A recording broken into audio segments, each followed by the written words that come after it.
Welcome to Figure Eight, where we feature inspiring stories of women entrepreneurs who have grown their businesses to 7 and 8 figures revenue. If you're in the mix of growing a bigger business, these stories are for you. Join us as we explore where the tough spots are, how to overcome them, and how to prepare yourself for the next portion of the climb. I'm your host, Julie Ellis. I'm an author, entrepreneur, and a growth and leadership coach who co-founded, grew, and exited an 8-figure business. This led me to exploring why some women achieve great things. And that led to my book, Big Gorgeous Goals. Let's explore the systems, processes, and people that help us grow our businesses to new heights. If you're interested in growing your business, this podcast will help. Now, let's get going. Hello, and welcome to this episode of Figure Eight. Today, I am speaking with Erica Paolicelli, and she is the president of the Three Brothers Winery, which is located in the Finger Lakes on beautiful Lake Seneca in upstate New York. And she's had a really interesting journey in building this business and how she came to be in the industry. And I'm really excited to talk to her today. So welcome, Erica. Thank you. Thank you, Julie. I'm excited to be here. I love talking about this stuff. Yeah, well, and I'm excited because I think everybody has such an interesting and unique journey, and yours was not that different in that way. And so, yeah, I was thinking about, how you came to be working in the wine industry and working at Three Brothers. Yeah, so I started actually right out of college. I did not plan on ever owning a winery. This was not a lifelong dream. Um, Really, it started, I graduated from college with a degree in dietetics, and I lived in the area. I came back home. I had a full ride, actually. I was going to Missouri for exercise nutrition. And I was looking for a summer job back when you used to look for jobs in the newspaper. And I called a couple places and I said, you know what, winery would be cool. I had grown up here my whole life and never really visited any wineries. I wasn't really involved in the wine industry in any way, not really familiar with it. But there were a bunch of job postings for tasting room help. And so I actually had 2 interviews the day that I interviewed for Three Brothers. And I will never forget it. I pulled down the driveway and it was gravel, dirt driveway on a back road in Seneca County that I've never been on before. And I was like, this can't be it. This place looks abandoned. And honestly, I saw a porta potty and I was pretty much checked out. I was like, this girl does not do porta potties. And so I parked my car and I looked around and there was some kind of some buildings going up, but nothing really that you could see what was happening. Like one looked like a barn, the other one looked like a house, and then there was a little shack. And so I looked at it and was like, "This can't be right. I don't know what this is." Put it in reverse, and my car windows were all down, and I heard someone yelling, "Hey, hey, hey, hey! Are you here for an interview?" And I was like, "Oh shoot." Oh, Uh, so I put my car back in park, and along comes Dave Mansfield. And my life was forever changed in that moment, honestly. He offered me a job right on the spot after a couple minutes of talking and said, I just bought this winery, and this little tasting room is what's here now. I'm building all this other stuff, but I just want to sell some of the inventory that's here. And so if you work the tasting room, and this was it was 2007. And he offered me like $15 an hour. And I was like, great. Yeah, I'll work here. What do I have to do again? And so, porta potty, okay, for $15 an hour. yeah, right out of college in 2007, an hourly rate of $15 an hour was like jackpot.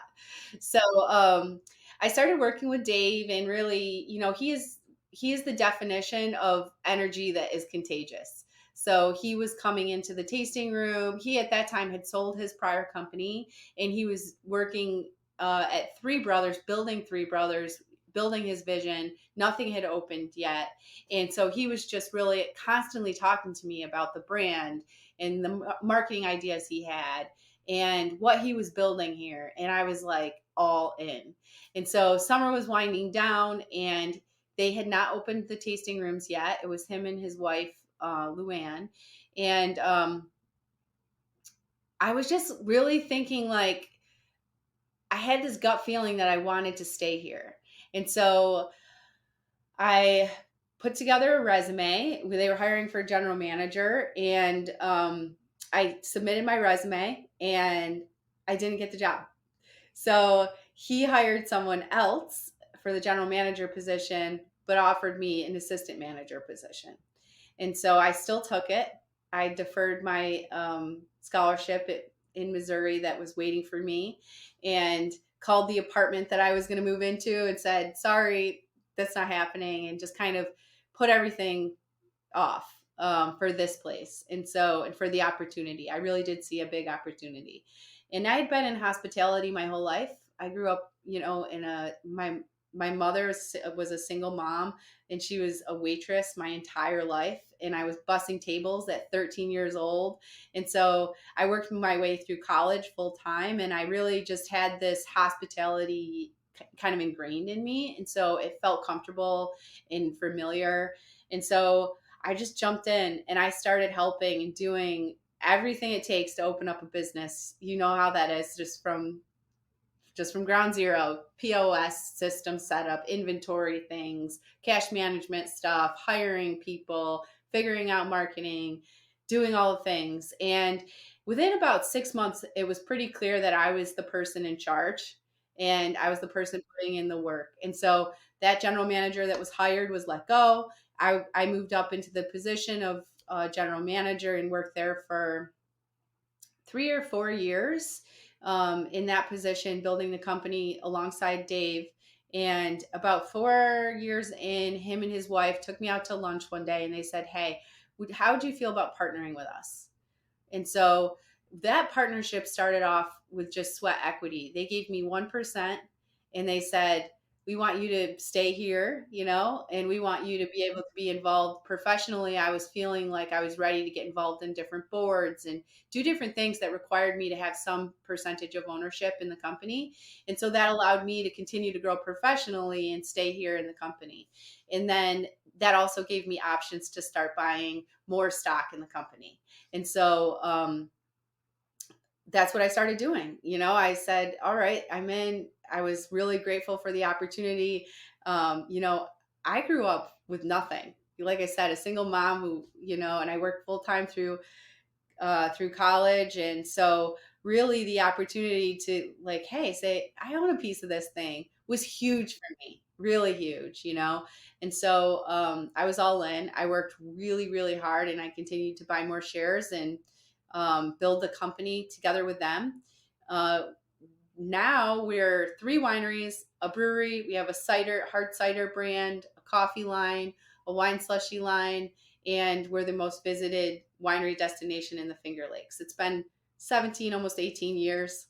So that's like a fast forward from day one to today. I hope that answers your question.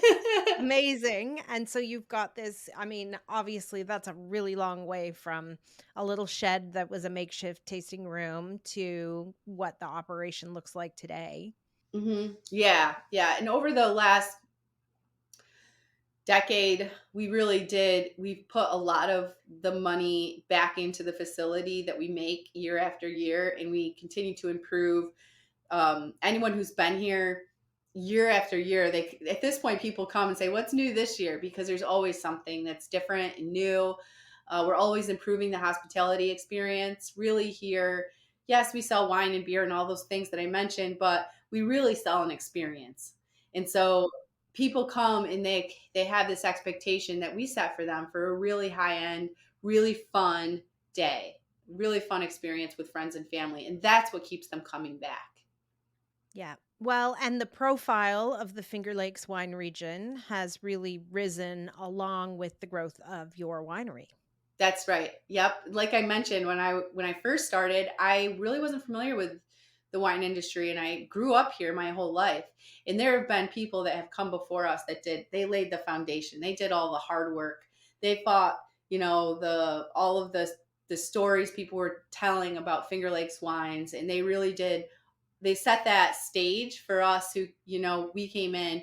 We were really in a place when we entered the scene where Finger Lakes wines were just kind of getting the notoriety they were just starting to get the notoriety that they deserve. And over the last 17, 18 years, it's really skyrocketed. And we're on an international world stage for our Rieslings and some of our dry rosés, specifically. And it's been really fun to be a part of that. I've served on a few boards that's their mission, is to elevate Finger Lakes wines in on a world stage. And so it's been really fulfilling to see that come to life. Yeah, and I imagine that means the guests you're getting look a lot different, as the years go by, more international visitors and um, that sort of thing as well, right? So your intake, so your pool of people who want to come, it just keeps growing for you. Yes, yeah, that's certainly true. I mean, we're only a 5-hour drive from New York City. And if, still today, there's a lot of folks who live in the city who've never wandered 5 hours west in their own state. And so, COVID helped us in a little bit of in a small way. That was one of the silver linings, was that when international travel and just air travel was on the decline because people weren't feeling comfortable or weren't able to travel in that way, we really got a lot of folks from New York City that they were first time visitors, and they finally saw what the Finger Lakes is, and they finally were able to experience it in a way that they may not have been able to if that situation didn't occur. And then internationally, people recognizing the Finger Lakes as a wine producing region has been very good. Over the years, you can see a lot of different people that have come in for different reasons. We used to pull primarily from Pennsylvania, and Pennsylvania is still a huge market for us. But you can see now it's kind of the draw is spreading. It's getting wider, and you can just see too from the publicity that the Finger Lakes receives internationally. It's been great. Yeah, definitely. So you mentioned the pandemic a little bit, and it must have looked bleak at the beginning, thinking of, not having visitors and not having anybody coming internationally and that sort of thing. But what opportunities did it create for you? Yeah, so I'll never forget that day when we were like, we can't open, we can't be open anymore. And it was just so confusing. I felt like I was in a dream. And I'm sure a lot of people had that same feeling. Um, and so we didn't spend much time there, though. I will say that we were really reactive. We were able to say, okay, this is the way it is now. And at the same time, when we were figuring out, like, how long is this really going to last, we were also moving towards a way of generating, income for ourselves. And so we went from highly visited winery, 90% of our income comes from visitation, to growing our e-commerce 10 times at the same time in that year. And so that was one of the silver linings. We really were forced to finally take a look and say, how can we take this platform and really use it to sell wine? Selling wine online was never really a big part of our business before COVID. And and now it's a big category for us, and it remains to be. So it's something that we hit the ground running. We got licensing to ship to states that we had never been able to ship before. We turned one of our whole tasting rooms into a shipping warehouse. And then we also took advantage of the curbside pickup. So we converted our website to an online ordering platform where you could do curbside pickup within a week. And we were doing wine slushies to go. We were doing all kinds of different promotions for curbside pickup. And then when it was evident that this wasn't going to just go away in a couple weeks, we actually got a huge tent, put it in our parking lot, and we had a drive-through shopping experience. And so you could drive under the tent, and we brought out, it was like a circus. We brought out tables, we put out merchandise, we put out all the wine, we put out all the beer, we rolled everything under this tent, and then we had personal shoppers walk with the car and say like, hey, like, do you want this or whatever? And then we'd ring them up at the end. And so it gave people something to do. People were caught in their houses and like just looking for a reason to get in their car and drive somewhere. We had folks from Pennsylvania, Ohio, people who made day trips just to get a wine slushy. And so we set that up and we did that for a while. Rain, through the cold, through the whole thing. And then when we were able to open again, the other silver lining was we used to take 1,500 people in just limo and bus reservations before 1 o'clock on our property. And it was madness. I mean, it was just so many people, a lot of birthdays and bachelorettes and all of that. And before COVID, we could never, I tried many times to make those numbers work. How can we stop taking limos and buses? Because it was really hard on our staff, to be honest. And it was a deterrent for the people who we really wanted to come and enjoy the place. And so when COVID happened and we were forced to go to seated table service, what we were able to do was to see that we could attract a different type of customer and we could attract enough of them to say that we weren't taking limos and buses anymore. And so still today, we don't take any limos or buses on the property. And all of our tasting experiences in all three of our wineries are seated table service experiences, which are more one-on-one with a customer, more relaxed. Everybody is more comfortable, and it's really turned out to be a very positive thing for us. I will never say that COVID was positive because it was not. But I'm the type of person that does look for silver linings, and those were a couple of them for sure. Hmm. COVID. Well, and it's interesting how, you talked about how you create experiences for people, and that's really what you were still doing. Like that drive-through tent is definitely an experience, right? Right. And so you're just shifting how you're creating those experiences, but you still have that same mindset. Yes, right. And you know what? It comes down to making people feel a certain way. And so that's our brand. That's always been our brand. And frankly, from the day we opened all the way to today, we really don't do hardly any, almost none, advertising in magazines or, paid posts or any of that. All of what we've created here is around word of mouth. And it's really been beautiful to see because you can walk into the tasting room at any time and say, hey, how'd you hear about us? And someone will say, oh, I was down the street at X winery and we ran into a couple, we started talking and they said, we can't miss Three Brothers.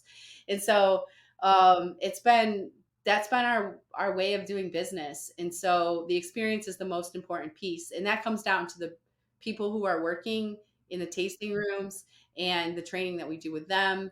And then from when you step out of your car in the parking lot, what are you seeing? What's happening? And so over the years, we really, really gotten specific about what that looks like. And it's been to our benefit. I think that's so interesting because, as somebody who myself built a brand that was really well known, it was about not actually selling the product. It was about the experience and the community and the way that we approached it that I think made us so popular. And so it's an interesting kind of parallel in a very different business. Mhm. But that, when you focus on what people want and how they feel, it means that you get their trust and you gain credibility because you're not just there like trying to push something on them. Right, right. That's correct. Yeah, I always say I'm not a salesperson, and I really am not. It's just what we have here is an experience, and you can choose to take whatever path you want. Yeah. So, one of the things that did happen to you, though, sort of during the pandemic times, was you had every business owner's nightmare happen when you had one of your buildings burned down. Yes. Yeah, we've had a few hard years here at Three Brothers. We had 2020, we had COVID. 2021 was pretty much still COVID. We still had regulations and all of that. And then at the end of 22, we had a total lost fire in one of our tasting rooms. And so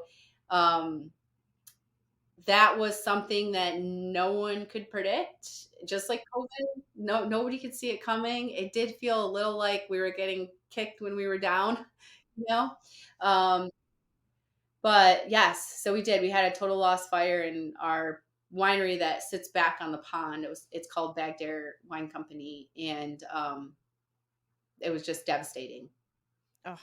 And it is that thing of like, I think everybody with a business sits down and they're like, we need to do disaster planning. And it always feels like, ugh, disaster planning. Mhm. But it is that thing when something like that happens, you need to be able to spring into action, right? You need to have an idea of what to do. Right, and we did not have a disaster plan. Well, and I get it because it feels like, what are the chances this stuff's going to happen? Like Right. it doesn't feel like the biggest priority when you have lots of, priorities that are going to bring business in the door in a more immediate way. Yeah, that's right. I will say that the one thing that we did right was that we've always really had a good relationship with our insurance broker, and so they at the end of the day, once, now I know all of this stuff about insurance and, that process, we were very lucky to have an underwriter that did an amazing job with all of our insurance coverage. Um, he really did. I would always meet with him every year when it's time for renewal, and it was kind of like, just I dread it. I just hate this stuff, And so it was always like, well, what do you think? And then, I would put values to things, and how do you really value things? I would ask him, like, I'm not a construction worker. I don't build buildings. I don't, I know what we paid for equipment, but I don't know what the value of this building is now versus 10 years ago when we built it. And so he did a really good job with that. I will say that was in our favor. If you're working with an insurance company that you don't feel that trust, or you don't know for sure if they are doing that for you, then that would be something that is pretty easy for everybody to make a meeting, figure that out. That's what they're there for. And that was something that I was really happy in the end of the day that we had, because without that, we would have been screwed. Yep. So you kind of sort out the financial piece with the insurance policy.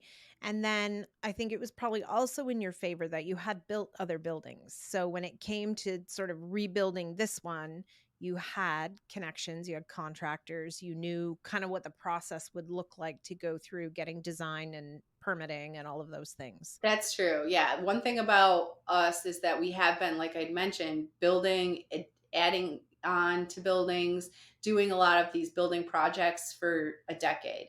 And so our Rolodex of folks who will come in and build something, and electricians, and even our relationship with code enforcement and all of that stuff is ongoing because of the projects that we continuously do around the estate. And then even off the estate, we've had some offsite projects that we've done. So all of that was in our favor for sure.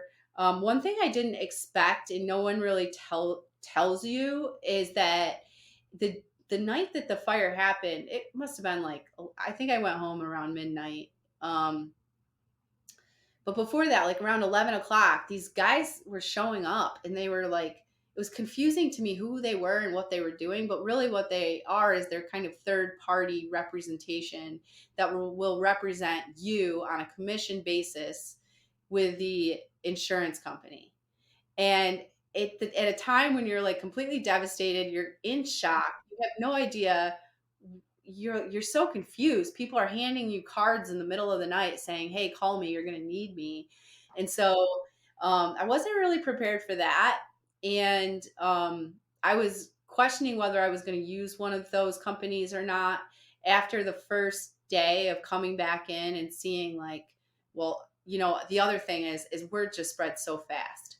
So before I could even tell my family what was happening, it was all over Facebook. It was all over social media. And so, I had my brothers and my mom, and everybody was calling me and saying, "Are you okay? Are you okay?" Because they didn't understand where I was in the whole thing.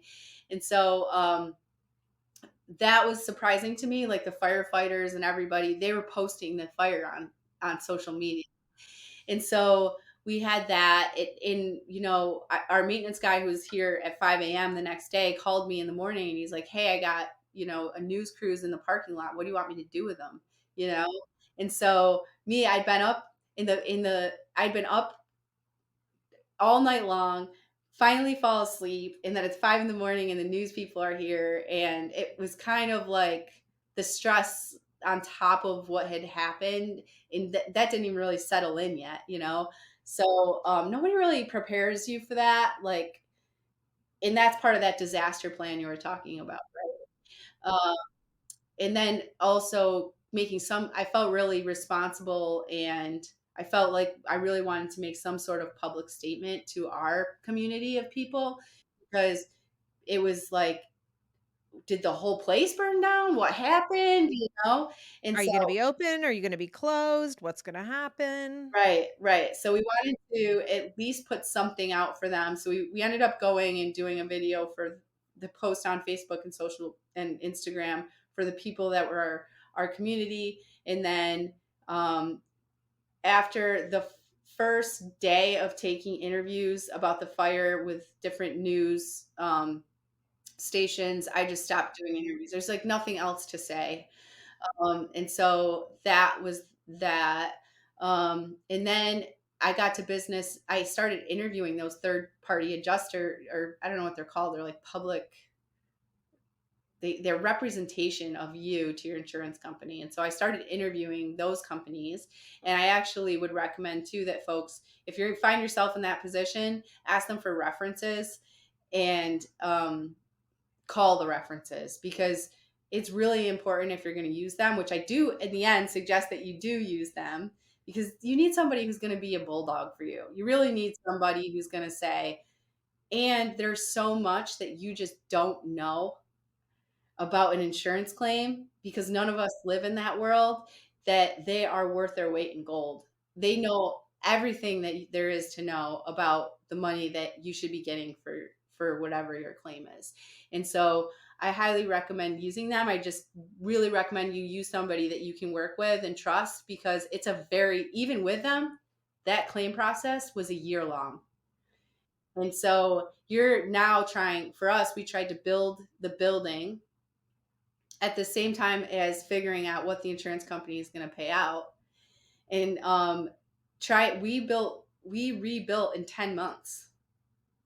So we really needed to get that tasting room reopened by October, when it was going to be too cold to do tastings outside and stuff.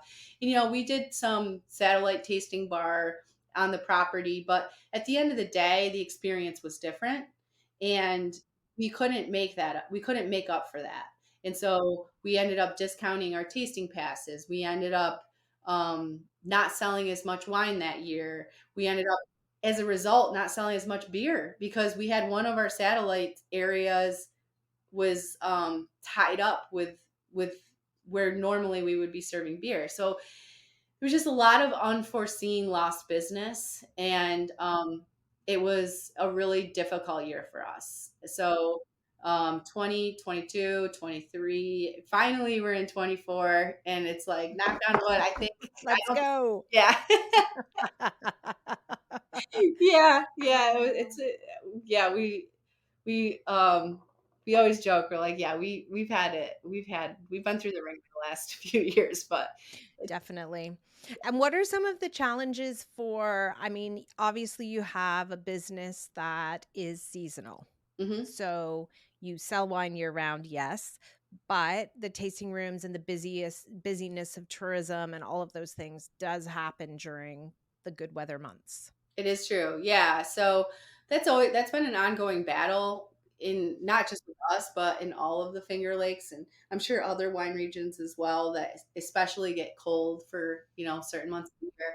Um, there's only so much you can do.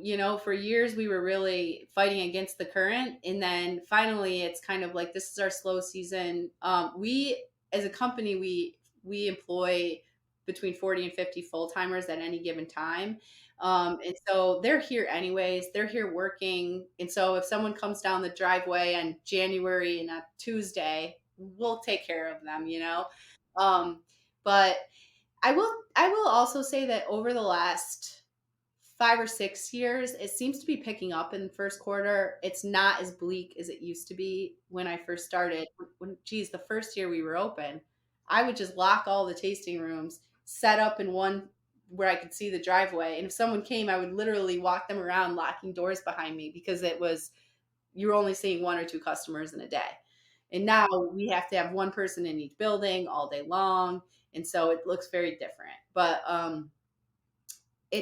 seasonality can be kind of the decrease in income due to seasonality. We mitigate with things like, we're talking about opening a satellite tasting room in a place that has um, a either a reverse seasonality, somewhere where there's skiing and winter fun, or somewhere south, like North Carolina, South Carolina, Florida, where it's less affected by the winter season. That would really help our business as far as cash flow goes. And then also really leaning into that e-commerce that we've continued to build. And so our shipping of wine in the sales that we run during the first quarter are very different than during the busy season. We do some discounted tasting to try to lure folks to come in and taste in the off season. We do some events. We just had a really successful event celebrating Black History Month, Sip and Soul, where we had vendors and dancing and Zumba and food trucks, and it was incredible. The place was packed. And, we do things like Teachers Week, where we have anyone who works in the educational system can come and they can get free tastings and half price slushies. So we do things to get people to think about us and keep us front of mind. But it's slower. It definitely is slower. There's no doubt about that. Yep. Yeah, and then you just have to embrace the summer and take everything you can out of it when the weather is there and you have the tourism. That's true. Yeah. The saying around here is we have to make hay while the sun is shining, because that is very true in the hospitality and tourism industry. Yeah. Yeah, and I mean there are conditions that you can't change. So you can work on things, yes, and you want to have great promotions and all of those things in the slower times, but there are some fundamentals that you can't change. It would be interesting though. I Right. think the idea of that tasting room is really interesting, like the idea of a southern satellite destination experience for people. Yeah, we were actually looking. I had made a couple trips to look at real estate in Florida right before COVID. I was in Florida on like, I want to say it's like March 1st or end of February, beginning of March, looking of 2020. And then COVID happened, and then the fire happened, and then now we're back to talking about it. So um, it's been it is very attractive. We used to have a satellite shop in a mall when When malls malls were a were a thing. thing. Yep. Yeah, and it was really good for us for a few years. It was a nice little compliment to our brand, and it just kept us front of mind for people. And so I think it would make sense. I know it would make sense for our Yeah. business. Well, it'll be interesting to see where you go next. And so now Yeah. you have kind of you really have taken the reins and for a few years now, haven't you, in terms of the day-to-day and running the operation? Yeah, so I've been COO for years now, running day-to-day operations. Actually, this last year I just promoted our general manager to that position. So, kind of stepping back from day-to-day operations and really focusing on business development. My core focus is building revenue, generating revenue, whether it be new or existing. And like, where I really live is in the financials, and so, being able to get out of the day to day operations after those extraordinary years we just talked about of COVID and fire, is I think is really exciting, because I see opportunity, but when you're in the day to day, it's very hard to take advantage of it. And so we're really getting her trained up to continue to be ready for the season of day to day operations. And there's a lot there, and I've been doing it for so many years that it'll take some time. But at the end of the day, it really is. More valuable to have me in the business development side of things. And so that's kind of been exciting and different. And that's as of January of this year. So it's new still. That's exciting. And Yeah. so what's next for you and for the winery? Yeah. So we mentioned a satellite shop. I think that that is definitely in our future. And we are also looking to expand our wholesale territory. We self distribute currently, and we have over 400 accounts that we distribute to regionally here. But I think it's pretty evident that if we want to continue to grow that category, we need to step outside of the region we can deliver to. So we'll be working with distributors in different areas to try to expand our footprint. That's exciting. So people can start looking for your wine coming to somewhere near them soon. Yes, absolutely. Yeah, that's true. So those are two of the things. We really are refocusing on our food program on site here. That's something that we kind of, with the decrease in availability of food service staff and stuff like that. It's been a couple of tough years in the cafe, but we've hired an executive chef that we're excited about, and he has a fully staffed kitchen now. So we'll be hitting the season with cafe being back open full swing, which is really good for this place. People spend hours here, and they want to be able to eat too. So we're excited about that. Oh, that's fantastic. Well, I think that anyone would enjoy a day out at Three Brothers Winery.